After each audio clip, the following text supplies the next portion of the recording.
gülücük fənəşələr, qızıl güllər açılmışdır. Yasəmənlər hər tərəfə ətir saçıldı. Təbiətin belə gözəl vaxtında bir alim bağa gəzməyə gəldi. O bitkilərin dilini bilirdi. Alim bağa girən kimi meyvələrin öz-özlərini fəxr edib öyündüklərini gördü. Alça deyirdi: Dünyada mənim kimi gözəl meyvə yoxdur.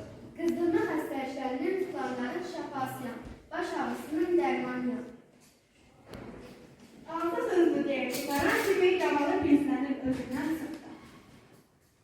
Ey Alsa, utanmırsan belə fəxr edirsən? Belə fəxr edirsən, turşuluqdan dişləri qamaşdırırsan. Səni yeyən adam ya əskün olar, ya da iflis. Meyvələr içində səndən yaraması yoxdur. Mənim bir saatımı cavalı qoyublar. 100.000 tərəfə saçılan dudaqlarım var. Gül kimi saf, cah yaşıl, cah qırmızı, cah da zəfərə rəngindən çalan meyvələrim var.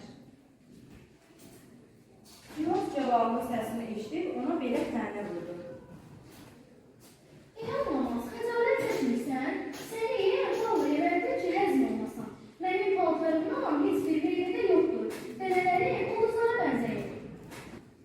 Bu sözləri eşidən əri qışqırıb deyir. Yılas qudurur, sən qardaların yem olmaqdan fərq edirsən. Sıvı sümükdən ibarətsən də, cah sürpün kimi yaşıl, cah da sarı oluram. Qurudulmuş əli bütün ölçələri satırlar. Hər yeməyin ləzzətiyəm. Ərinin dediyini eşidən alma acıqlanıb qışqırdı. Ey qarda bərəli, sənin paltarın tozludur, torpaq dadı verirsən. Səni yeyən cürbəcür dərdə düşür. Mənim adıma alma qoyublar. Üzüm al qırmızıdır. Məclisdə məni qoyub, başqa meyvələrə heç kimlər durmaz. Alma öyrənirsən, armud iləri sızıb deyir. Ayara qarışdıran alama. Yaxşı olsaydın adın alma yox, al olardı. Mənim adımı armud qoyublar. Hər məsələyə şəfa edir.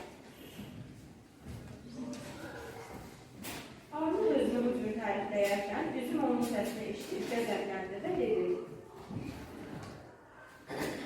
Ey qurtdan rəhli saralmış, zəiflikdən baş yeşərmiş. Mənim adıma üzüm qoyublar. Məndən düşmüş ağzınlarlar. Sirkə də məndən olur, şərab da. Hamının əzizliyəm. Meyvə bu danışığı eşitdi, bilsinlər rəngi saraldı və üzünə belədi. Ağzını yut, şərab içən bu abır əyası gedər, müzdü solub gəmər düşər. Bütün bağı-bağası mənim meyvələrimin ətini büyür. Dad desəm məndə, ləzzət desəm məndə. Hərəsi üstündən bir əfsanə başladı.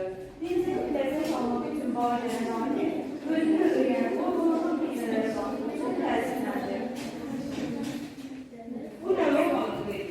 Amma hamı bilir ki, hər bir meyvənin özünün xoş dadı, gözəl yiyib və ürək açan rəngi var.